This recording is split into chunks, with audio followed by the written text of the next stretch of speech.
Good morning students. Today I will teach you Pteridophyta. आज हम पढ़ेंगे टेरिडोफाइटा। टेरिडोफाइटा प्लांट किंगडम का दूसरा डिवीजन है। पहले हमने एल्गी के बारे में पढ़ा था, अब हम टेरिडोफाइटा के बारे में पढ़ेंगे। एल्गी के बाद ब्रायोफाइटा के बाद टेरिडोफाइटा। हमने जब एल्गी पढ़ा था तो उसमें हमने देखा था कि केवल थैलस लाइक स्ट्रक्चर होता है, और जब ब्रायोफाइटा हमने पढ़ा था तो उसमें हमने देखा था कि एक थाइलॉइड और इस प्रकार का थैलस लाइक स्ट्रक्चर, और उसमें लीफ जैसी संरचना बन जाती है, लेकिन जड़, तना और पत्ती में विभेदित नहीं होता है पौधा। जब हम टेरिडोफाइटा में आते हैं तो यहाँ पर जो पौधा है वो जड़, तना और पत्ती में स्पष्ट रूप से विभेदित होता है। दूसरा, ये जो टेरिडोफाइटा होते हैं इनको प्राथमिक बीज रहित संवहनी पौधे बोला जाता है। संवहनी का मतलब होता है इससे पहले जो एल्गी और ब्रायोफाइटा थे उनमें संवहन ऊतक नहीं पाए जाते हैं। यहाँ पर संवहन ऊतक जाइलम और फ्लोएम पाए जाते हैं, भले ही वो इतने ज़्यादा डेवलप नहीं होते हैं। जो टेरिडोफाइटा है, टेरिडोफाइटा को उच्च पादप वर्ग जिम्नोस्पर्म, एंजियोस्पर्म और निम्न पादप वर्ग ब्रायोफाइटा और एल्गी के बीच की कड़ी माना जाता है, क्योंकि यहाँ से थोड़ा सा संवहन ऊतकों का डेवलपमेंट होना शुरू हो जाता है। अब ये जो इसका जो सामान्य कैरेक्टरिस्टिक फीचर है, सामान्य कैरेक्टरिस्टिक फीचर में characteristic feature of the general characteristic feature of the pteridophyta, इसमें सबसे पहले देखते हैं हम आवास, हैबिटेट। जो टेरिडोफाइटा है, इसके जो अधिकांश टेरिडोफाइट्स है वो स्थलीय होते हैं, जो कि नम छायादार स्थानों, चट्टानों, पेड़ों के तनों पर उगते हैं, और कुछ पादप जलीय तथा मरुस्थलीय आवासों में भी पाए जाते हैं। कुछ ऐसे होते हैं जो जल में भी पाए जाते हैं और कुछ ऐसे होते हैं जो मरुस्थलों में पाए जाते हैं। दूसरा कैरेक्टरिस्टिक फीचर है पादप का है, या प्लांट बॉडी हम इसको कह सकते हैं। इसका जो शरीर होता है सामान्य जो प्लांट बॉडी होती है वो बीजाणुद्भिद होती है, स्पोरोफाइट होती है। इससे पहले हमने जो ब्रायोफाइटा पढ़ा था इससे पहले, उसमें जो होता है वो गैमेटोफाइट होता है। यहाँ पर बीजाणुद्भिद होता है जिसमें कि 2n गुणसूत्रों की संख्या दुगुनी होती है, और इसमें जो है ये वास्तविक जड़, तना और पत्ती में विभेदित होता है। इसकी जो जड़ें होती है, प्राथमिक जड़ें निकलती है और वो अल्पकालीन होती है, थोड़ी देर के लिए रहती है, थोड़े समय के लिए रहती है, बाद में वो अपस्थानिक एडवेंटिशियस रूट्स में कन्वर्ट हो जाती है। तना ये शाकीय होता है, हर्बेसियस होता है तना इसका। अधिकांश जो फर्न होते हैं में तना भूमिगत राइजोम, नीचे अंडरग्राउंड राइजोम के रूप में जो है होता है। पत्तियां जो होती है, इसकी पत्तियां दो प्रकार की होती है। एक होती है लघुपर्ण, जिसको माइक्रोफिलस बोला जाता है, जैसे कि सेलेजिनेला में छोटी छोटी पत्तियां पाई जाती हैं, और दूसरी होती है गुणपर्ण, इसको मेगाफिलस बोला जाता है, जैसे कि फर्न में। संवहन ऊतक, इसकी कैरेक्टरिस्टिक फीचर का एक मेन वो है, ये अभिलाक्षणिक गुण है इसका मुख्य, कि इसमें जो है संवहन ऊतक उपस्थित होता है। जाइलम और फ्लोएम भले ही उतने ज़्यादा डेवलप नहीं होते हैं, उतने ज़्यादा काम नहीं कर पाते जितने कि उच्च पादपों में करते हैं, यहाँ पर जाइलम और फ्लोएम पाए जाते हैं। जनन, नेक्स्ट पॉइंट है जनन या रिप्रोडक्शन।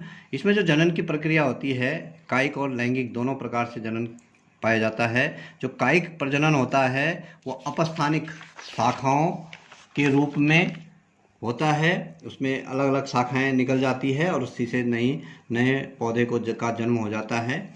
लैंगिक जनन इसमें विशिष्ट प्रकार का होता है। अभी हमने जो भी इससे पहले ब्रायोफाइटा पढ़ा था उससे अलग हट के जो है इसमें 2 चरणों में इसमें लैंगिक जनन पाया जाता है। अब अगला पॉइंट है बीजाणुपर्ण, इसको बोला जाता है स्पोरोफिल, इसको कहते हैं। बीजाणुधानियों में बनते हैं, जो इसके स्पोर्स होते हैं वो बीजाणुधानी में बनते हैं, और बीजाणुधानी जो धारण करने वाली जो पत्तियां होती है जिनमें बीजाणुधानियां बनती है उनको बीजाणुपर्ण बोला जाता है। कुछ विशेष प्रकार की पत्तियां होती है, उन पत्तियों को बीजाणुपर्ण बोला जाता है जिनमें बीजाणुधानियां पाई जाती है, और बीजाणुधानियों के अंदर बीजाणु पाए जाते हैं। बीजाणुधानियों का वितरण, डिस्ट्रीब्यूशन ऑफ द स्पोरेंजिया। फर्ण जो होते हैं उनमें बीजाणुधानियाँ जो होती है, बीजाणु पर्णों, जो बीजाणु पर्ण मतलब पत्तियाँ होती है जिनमें कि बीजाणु पाए जाते हैं, उनके निचले सतह पर समूहों में होती है जिनको कि सोराई कहा जाता है।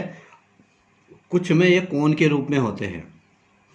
ये बीजाणुधानियाँ जो होती है द्विगुणित होती है। स्पोरोफाइट्स का ही क्योंकि स्पोरोफाइट का ही रूप है बीजाणुधानियाँ, ये द्विगुणित होती है, डिप्लॉयड होती है। इसके अंदर केंद्र में स्थित जो बीजाणुधानियाँ होती है उसमें बीजाणु मात्र कोशिकाएं पाई जाती है जो कि अर्धसूत्री विभाजन करती है, मियोसिस डिवीजन करती है, जिससे कि अगुणित हैप्लॉइड जिनमें कि गुणसूत्रों की संख्या आधी रह जाती है, उन बीजाणुओं का निर्माण इसमें होता है।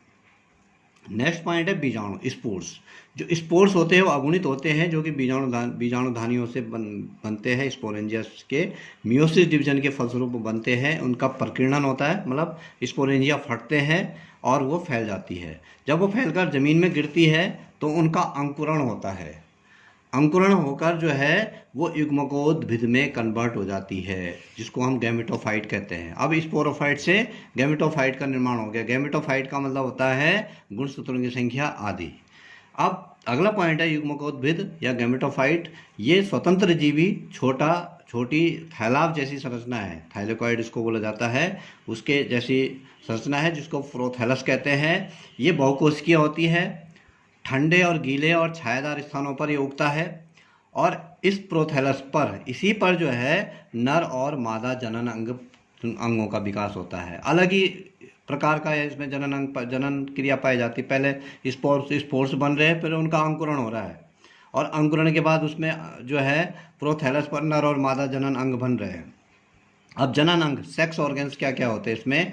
नर जनन अंग को पुंधानी एंथ्रीडियम बोला जाता है और मादा जनन अंग को स्त्रीधानी या आर्चिगोनियम इसमें बोला जाता है। अब नेक्स्ट पॉइंट आता है पुंधानी एंथ्रीडियम जिसको बोलते हैं। ये वृंतहीन होता है, क्लब शेप्ड होता है, मतलब इसमें ये जो है नीचे जो है पर्ण, इसमें वृंत नहीं पाया जाता है, सिसाइल होता है ये। इसके अंदर पुमणु एंथ्रोजॉइड्स का निर्माण होता है। एंथ्रोजॉइड्स जो कि वो भी जो है सिंगल एन होते हैं, हैप्लॉइड होते हैं, जिनमें कि गुणसूत्रों की संख्या आधी होती है। दूसरा है इसमें स्त्रीधानी या आर्चिगोनियम। ये फ्लास्क नुमा होता है। इसके अंदर एन आधे गुणसूत्र वाले, मतलब हैप्लॉइड अंड गोल ऊस्पियर या अंड, जिसको अंड भी कह सकते हैं, होता है। एक सिंगल अंड इसके अंदर होता है स्त्रीधानी के अंदर। अब निषेचन की क्रिया किस प्रकार से होती है देखिए। निषेचन बाह्य जल की उपस्थिति में होता है, पानी की उपस्थिति में ये होता है। जो पुमणु होते हैं पुंधानी में, वो निकलते हैं, पानी में गिरते हैं और तैरकर आर्चिगोनियम का जो फ्लास्क शेप्ड जो स्ट्रक्चर होता है आर्चिगोनियम का, उसके मुख तक पहुंचते हैं और उसके अंदर प्रवेश कर जाते हैं। जब उसके अंदर प्रवेश कर जाते हैं तो जो अंड होता है उसके साथ पुमणु जो एंथ्रीजॉइड्स होते हैं, वो जो है उस एग के साथ जो है निषेचन की क्रिया करता है, संलयन करता है और जिसके फलस्वरूप जायगोट बनता है। नेक्स्ट पॉइंट है जायगोट, भ्रूण या युग्मनज। भ्रूण एम्ब्रियो, निषेचन के पश्चात युग्मनज या जायगोट बनता है जो कि 2n होता है। अब डिप्लॉयड हो गया, जायगोट से भ्रूण का निर्माण होता है और वो जो है दुगुणित स्पोरोफाइट में परिवर्तित हो जाता है। अब इससे फिर नया पौधा बन जाता है। यहाँ पर जो है पीढ़ी एकांतरण, अल्टरनेशन ऑफ जनरेशन हम इसको कहते हैं। देखिए यहाँ पे स्पोरोफाइट है, पौधा है ये, मतलब ये जो टेरिडोफाइट है ये पौधा है जो कि 2n है, जिसमें कि गुणसूत्रों की संख्या दुगुणित है। ये जो है इसमें स्पोरेंजिया पाए जाते हैं पत्तियों के निचले सतह पर।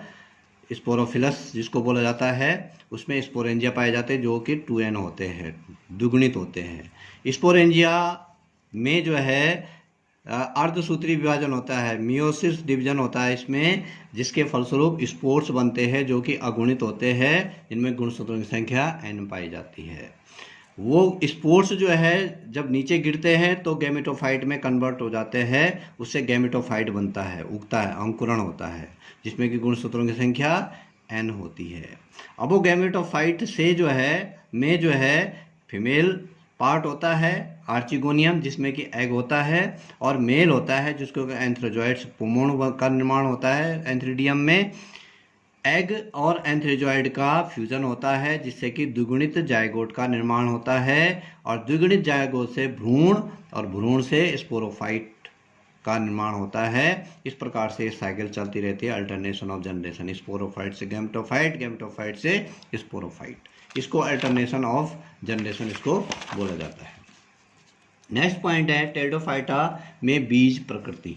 टेरिडोफाइटा में बीज प्रकृति, टेरिडोफाइटा के जितने भी पौधे हैं वो बीज प्रकृति की ओर अग्रसर होते हैं। का मतलब इसके बाद जो हम नेक्स्ट जो भी हम डिवीजन पढ़ेंगे जिम्नोस्पर्म और एंजियोस्पर्म, उनमें बीजों का निर्माण होता है और बीज जब जर्मिनेट होते हैं तो उनसे नए पौधे का विकास होता है। यहाँ पर देखिए जो एक प्रकार के जो बीजाणु होते हैं उनको होमोस्पोरस बोला जाता है, सम बीजाणु उनको बोलते हैं जो कि स्पोरेंजिया में बनते हैं, और विषम बीजाणु जो होते हैं हेट्रोस्पोरस उनको बोला जाता है।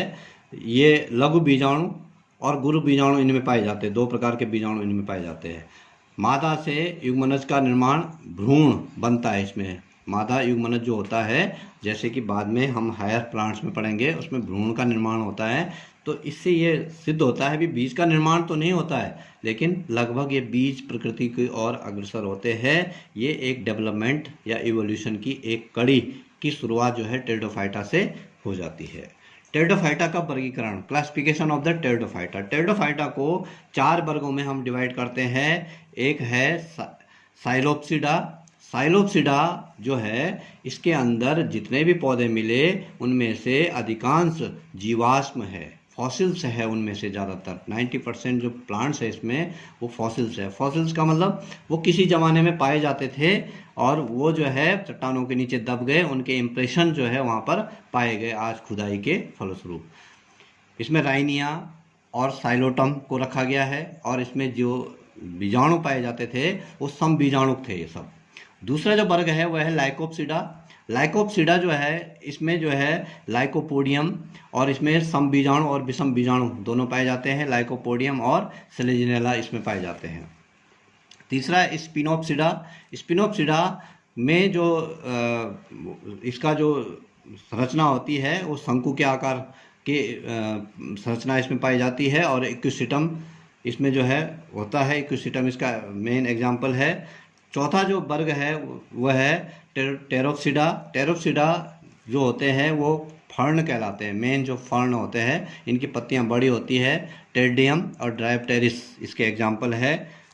जो टेरिडोफाइटा है उसके आर्थिक महत्व जो है, इकोनॉमिक इम्पोर्टेंस जो है, इनके जो फर्न होते हैं उनको हम अपने गमलों में लगाते हैं, सजावटी पौधों के रूप में, ऑर्नामेंटल प्लांट्स के रूप में हम इनको इस्तेमाल करते हैं। और औषधि के लिए लाइकोपोडियम से जो है वो होम्योपैथिक दवाई बनाई जाती है। टेरिडोफाइटा यहीं पे समाप्त होता है। नेक्स्ट टाइम हम पढ़ेंगे जिम्नोस्पर्म। Thank you.